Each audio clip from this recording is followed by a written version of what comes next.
Oh, hey, what are you doing now? Oh, I'm just mapping out a value proposition canvas. It does look a little bit like Pac-Man though, with the circle and then the cutout for the mouth, no? It's the customer profile. It's one half of the value proposition canvas. Have you read this? Me? Pff, I haven't even read Business Model Generation yet. It's Value Proposition Design by Osterwalder. It's my favourite business book ever. But how does the customer profile work? It's all in here. Let me set the scene for you. So most people agree that it's a good idea to understand who your customer is before you start building a new product or service for them. But focusing on who your customer is isn't enough. You really need to understand what your customer is trying to do, and that is where the customer profile comes in. You use it to map out what your customer is trying to do. Then you use the value map to check whether or not your product or service will help them do it. What about the build loop? That's what it's called, right?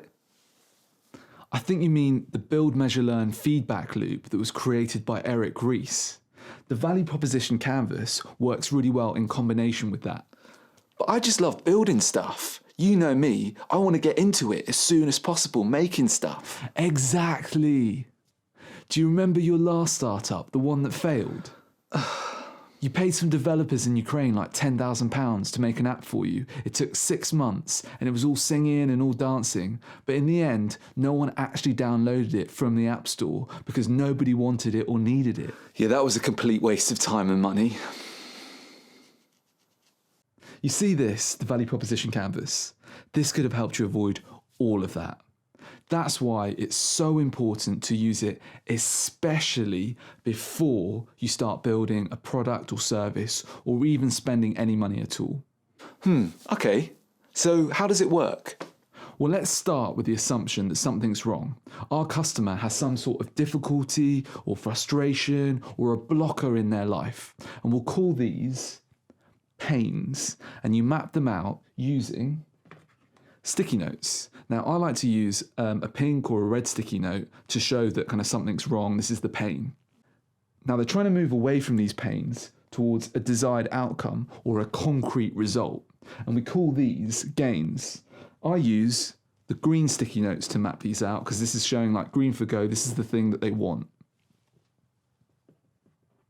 The customer jobs describe the type of tasks or activities or kind of progress that a customer is trying to make to move them from their pain to their gain. Now, I use the yellow sticky notes because, well, I don't have any other colours, so that's why I use the yellow ones. These jobs can be functional, like trying to get from A to B, or social, like showing off in front of your friends or your workmates, or emotional, like trying to find peace of mind. You use this, the circle, the customer profile, to track and test your understanding of the people you're trying to create value for, your customers. But how do you know if you've got it right? Now, an important point to stress here is in the beginning, you're just guessing. You have no idea whether this is accurate or not, but it becomes more accurate over time as you learn more about your customers. And the reason why I love this so much is because it's visual. You can see it. It's not just blah, blah, blah. Ugh. I just died. What are you doing? Oh, sorry, I was just playing Pac-Man. What's the square? What's that one all about? Oh, that's the second part of the canvas. That's the value map. You map out your products and services that create value for your customers and help them complete their jobs. Okay, so that's the value map. Then you map out how these products or services are pain relievers, the ways that they reduce or minimize the pains that a customer has, making their lives easier. And then the next step is outlining how your products or services are gain creators, the ways that help your customers achieve their desired outcomes. Right, products and services, pain relievers, and gain creators. The value map makes it clear how your products or services help customers relieve their pains and achieve their gains. And you use it to work out what resonates with your customers. Okay. With all of this, what you're trying to do is achieve a fit between your value map and your customer profile. And you do this by creating a clear connection between what matters to your customers and how your products and services help them achieve their gains and relieve their pains. Do you need to address them all?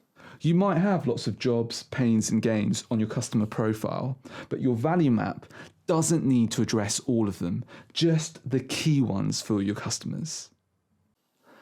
How does this work with the business model canvas?